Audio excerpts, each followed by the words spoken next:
Okay, so after 5 minutes of sitting here staring at the circuit diagram, I'm thinking this. I'm thinking the lack of strong AVC action indicates a weak signal coming out of the IF system for FM. Even though we're hearing it loudly on certain stations,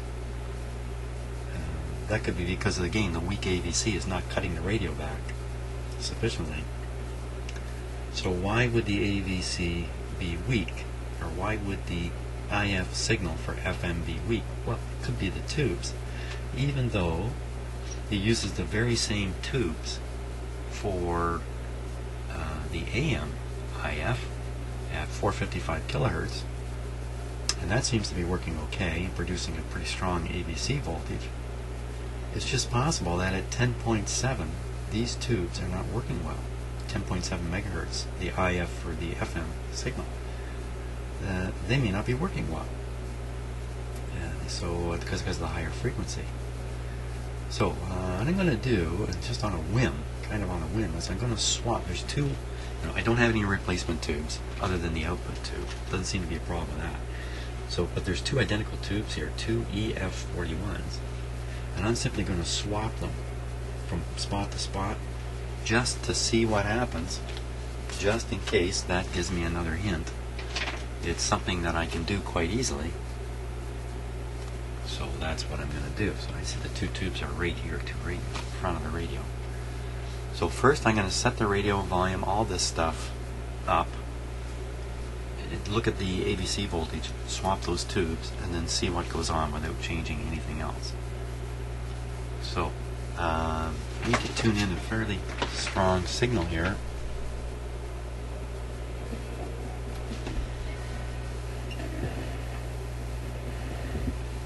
House arrest, what this means. And talk about Haiti today. Our guest, Amy, will learn that the award-winning journalist authors a number of books, including The Rain and Haiti's Chevalier. And Jean Salvi, a radio host and activist. He's with us from You can certainly hear the distortion in that. The voltage we're reading now is over here on the 5-volt scale. It's just literally one volt.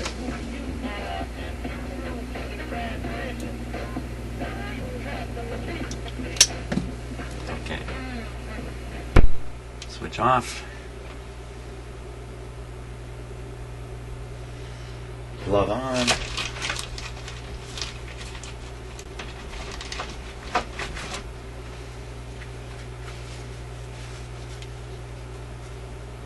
Look at that. These are really cool gloves. It says there, it says Intergraph.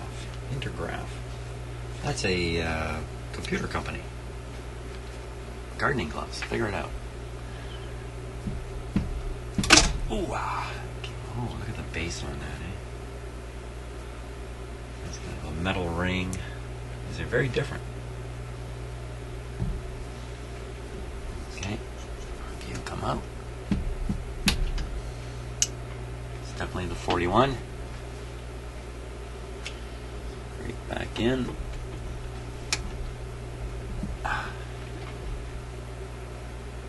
This one here. Right back in. What do you think the chances are this is going to help or provide some kind of insight or something? Oh, I give this a 5% chance of being a big moment here. So we're all set. Nothing has changed. Switch it back on. Voltage has actually gone positive at the moment. Here it comes.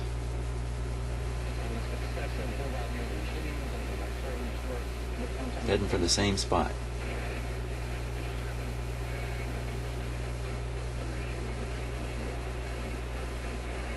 Radio sounds the same. Yeah, 5% was right. Okay, so that didn't do anything for us. Gotta come up with another good idea here. Good and easy. My challenge with this radio is, no matter how long I stare at this schematic, I cannot exactly spot where the discriminator circuitry is for the FM detector. I will stare at it some more. Okay, now another angle here on the detector tube. I think I measured the plate voltage pretty high last time I checked it. It's supposed to be 75 volts according to the schematic here, so let's check that out and see what it really is. So there's the tube up there. Let me get some cameras set up here. Okay, so let me get my voltmeter ready here.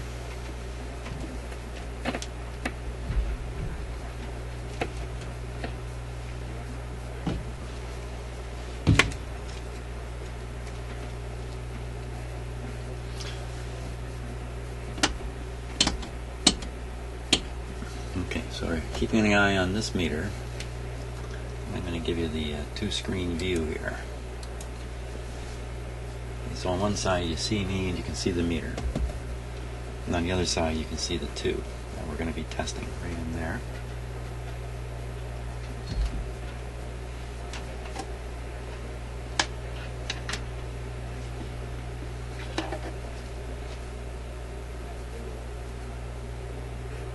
So again, I don't know which pin is which on this tube, so I'm just going to go around the circle, so to speak. Okay, so that's grounded. Here's the next one here.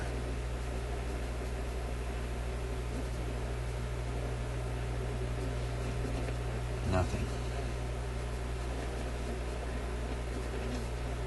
And the next one over. Oh! What was that?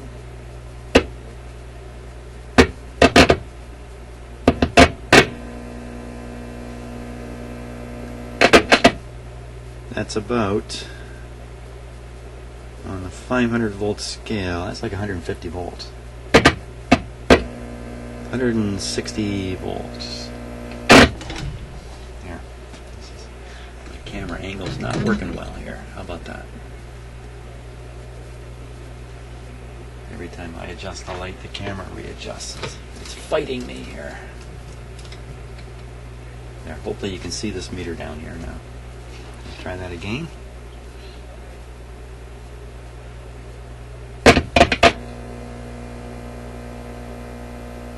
$170.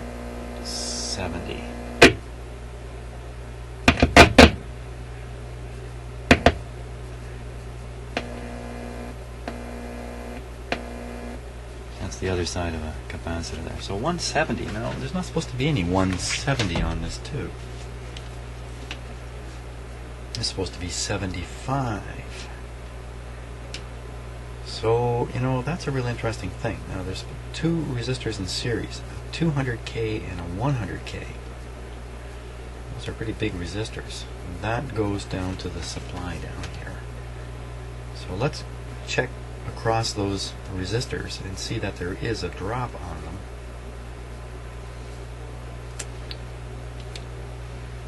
It's kind of mysterious. I'm not usually hunting down high voltages, I'm usually hunting down low voltages here. And there's no other pin on this tube that should have any voltage on it. So the 200K.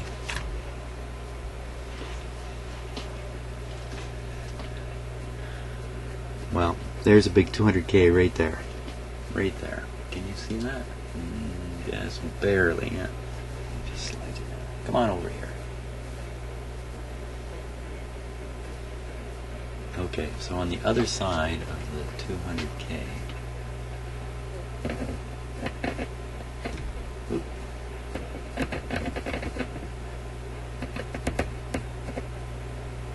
And so we're reading 170, almost exactly the same voltage on either side. Oh! Certainly makes a difference with the sound, doesn't it? So that's 170 like 175. Hey, there's a capacitor replaced here, right here. No, looks good. 0 on the far side of the capacitor. There's the 100K.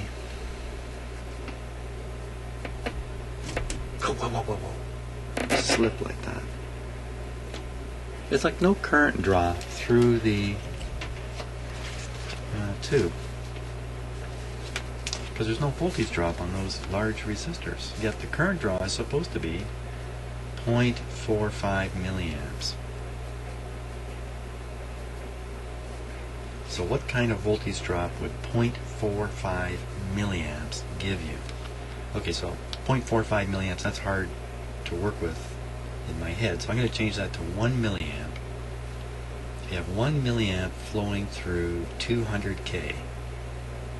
So the milli and the K go away, and you're left with 0.1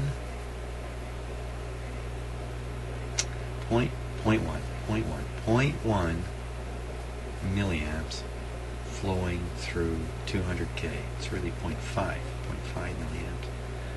So 0.1 milliamps through 200 ohms.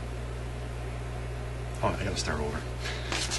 Okay, let me work this out in my head here. I'm gonna drive you all nuts. Okay, let's see if I can do this again. So we've got 0.45 milliamps, or 0.5 milliamps, half of a milliamp flowing through 200K. So get rid of the milli, get rid of the K. It's the same as half an amp flowing through 200 ohms, which would give you 100 volts of drop. Well, there's no drop. There's no drop. So that tells me that perhaps the biasing of the grid of the EBC41 is off.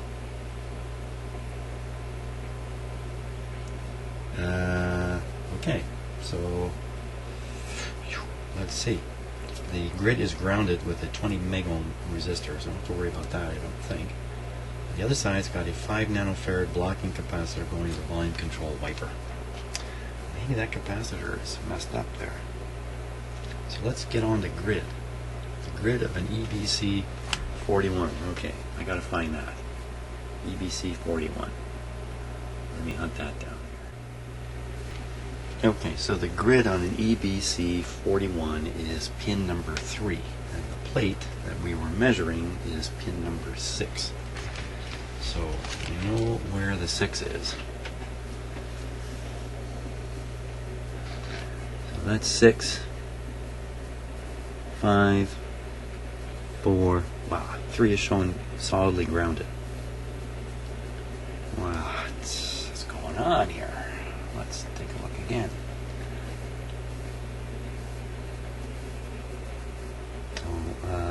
Oh. See, maybe that's a spare pin. No, it can't be, because it needs this 200 connected to the plate. Right? 200 connected to the plate, which is number 6. There's a 20 megohm resistor connected to the grid. Show me a 20. Let's see, that's a 5. That's a 700.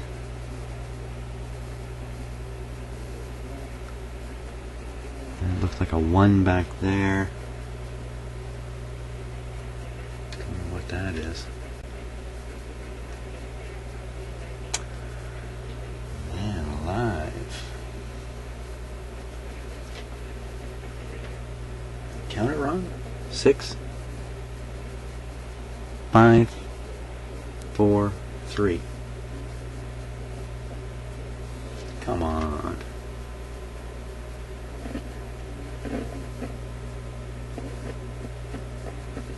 See, that could be the grid right there.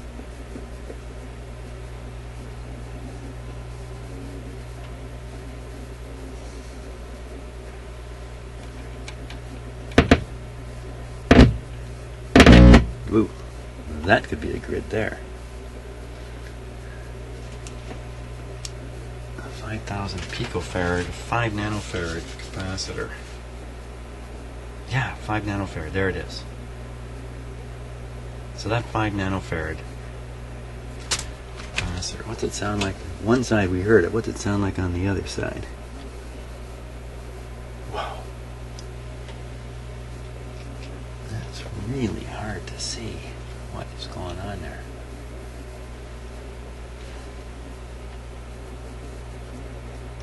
It's just on the end of a wire.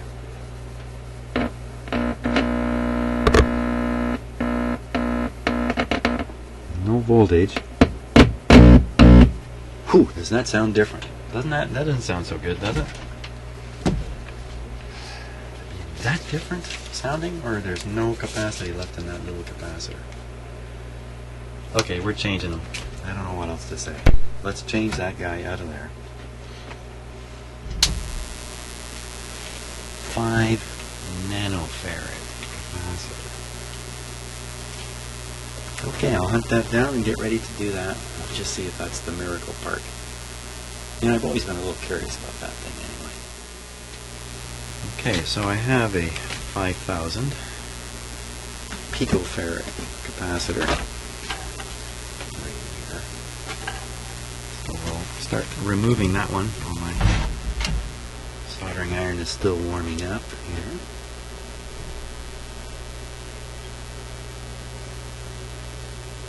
And the radio is definitely turned off.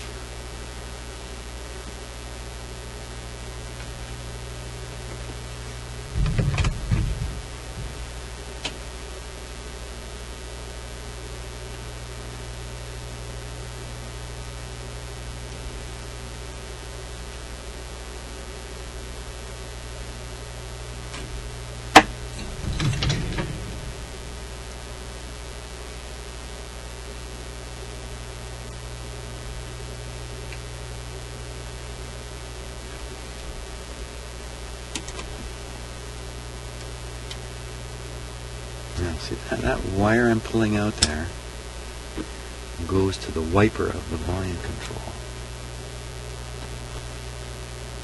They tried to make this as short as they can. I'm pretty sure that's what's going on here.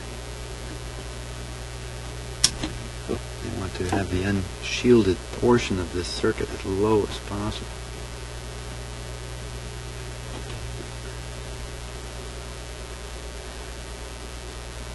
Nose.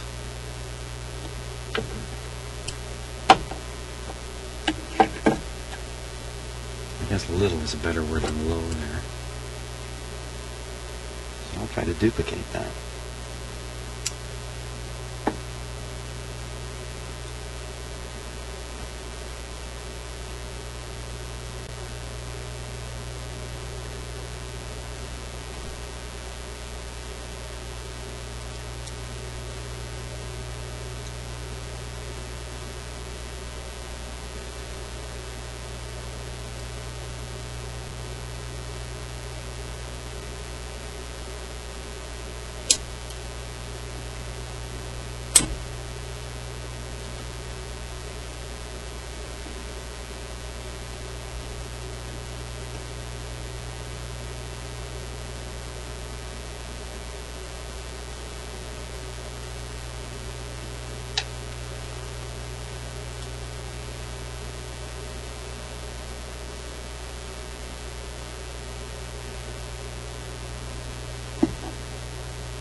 Position for soldering.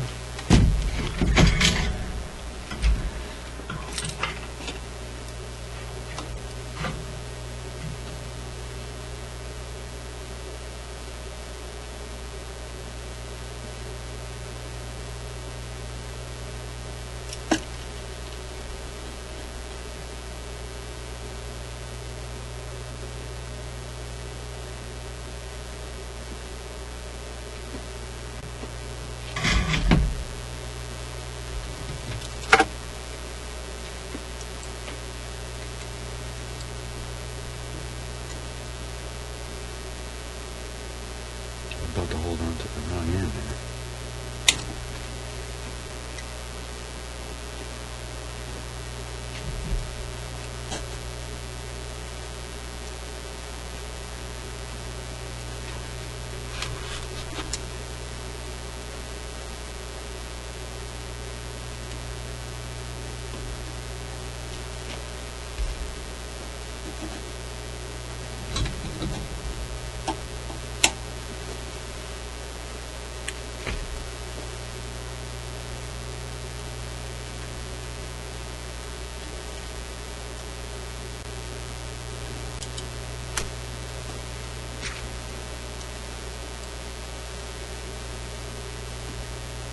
And my hand's a little shaky this morning. That's another thing you don't want to hear your eye surgeon say to you just before they start working. Imagine all the things those doctors just keep to themselves. And they're starting to work on you. Wow, it was a rough night last night. Yeah.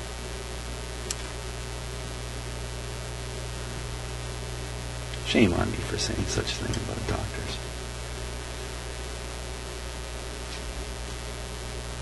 You know what, when I go to the doctor, all I say to myself is, thank God somebody in this world has taken the time to learn the stuff they've learned and is willing to deal with the kinds of problems that I have. And luckily, I don't have many problems. I don't really have any problems except a broken collarbone.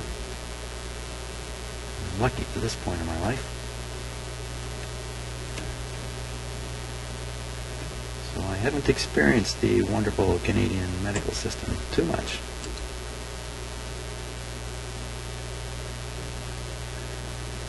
Of course, you know, people don't think about this. I certainly think a little bit about it. My wife's life has been saved twice by three times by medical intervention, and nothing out of the ordinary. But we tend to not think of how serious things are. Like if you had things we take for granted now, like your appendix coming out. We don't think anything about that. You know, that's a terminal condition. Unless somebody does something about it, and ordinary people like me, and I suppose you, we can't do anything about it. Both my sons have had their lives saved. When they were little babies, they had very bad hernias, very serious hernias. They were both corrected surgically when they were babies. So, you know, I think we all have a lot to, we owe a lot to people who are willing to put their lives to this kind of stuff and help us when we need it.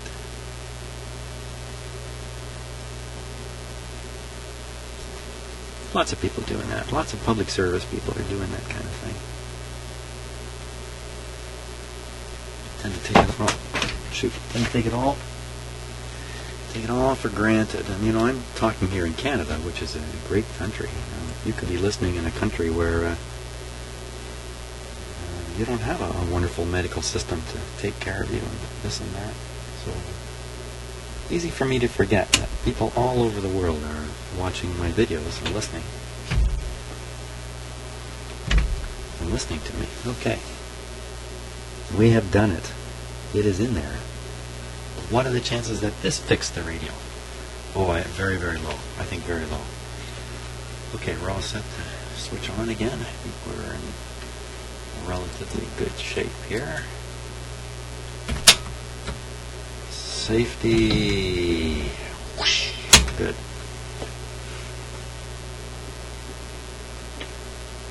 Now, as for the guy who came out,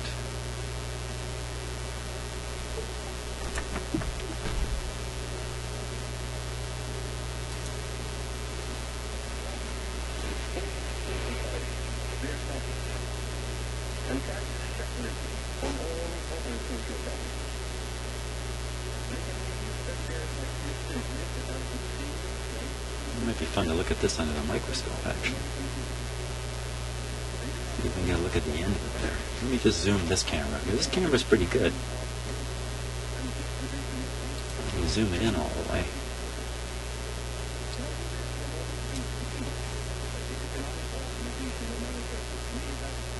I'm looking at the end of the capacitor where the wire comes out, and I'm looking for gaps. And there's quite clearly some gaps there, which just means moisture can get in. Looking around, you can seal it in there. Well, the radio's running. Let's have a hear. Doesn't sound any different, does it? So that was not the miracle.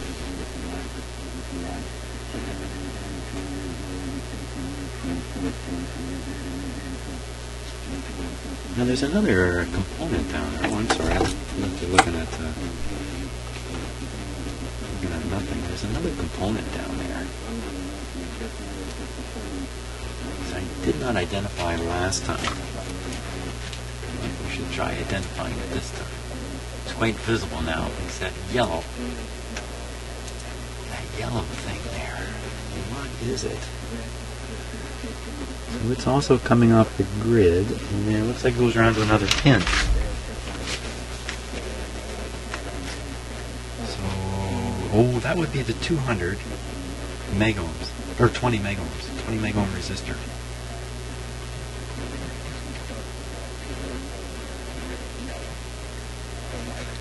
Let's check the voltage again on that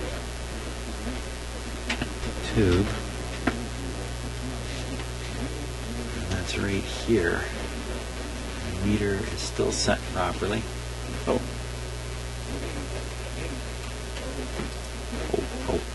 there's the meter. Let's keep my arm up, we'll see it. Here we go.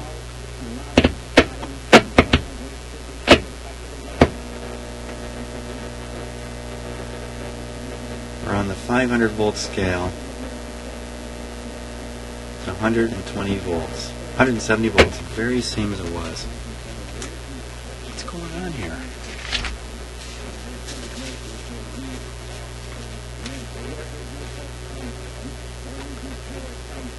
From the grid, the grid voltage where we just put the capacitor is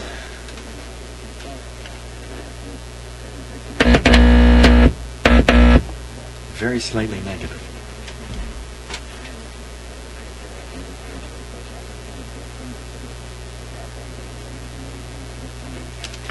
Let's turn around a bit. Oh my gosh. During the Communist Party left the United States, but he always recognized the free thinking. One moment he's critical of Stalinism, another moment he's uncritical of Stalinism, but he's very improvisational in his concern with oppressed peoples. And he always understood the centrality of music, primarily spiritual. Let's put on a little music here.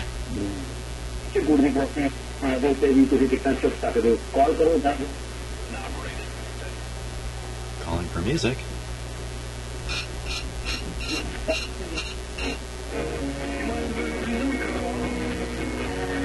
Hey. Dodge and Ram retailer with total discounts up to $8,100.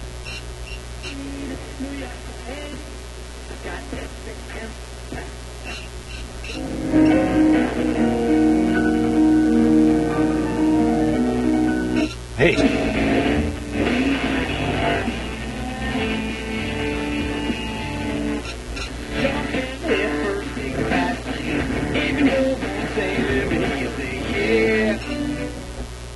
Okay, that doesn't give me a copyright hit. I don't know what will. Well, that's pretty interesting now. It's starting to sound really a lot better. Or is it just my imagination? My optimism running wild. Hey, at this point, perhaps what's left of the poor quality sound is a real alignment issue. And I can hook my meter up, monitor the AVC voltage, which would be a good thing. Do the realignment on the FM, see what we get. Hey, that's a really sensible thing to do at this point. Maybe, well, one more thing, and duplicate that test where I read the voltage on either side of the capacitor and found the noise to be dramatically different. Let's try that again. Here's one side, tube side. Here's the other side. Ha ha ha. Ha ha ha.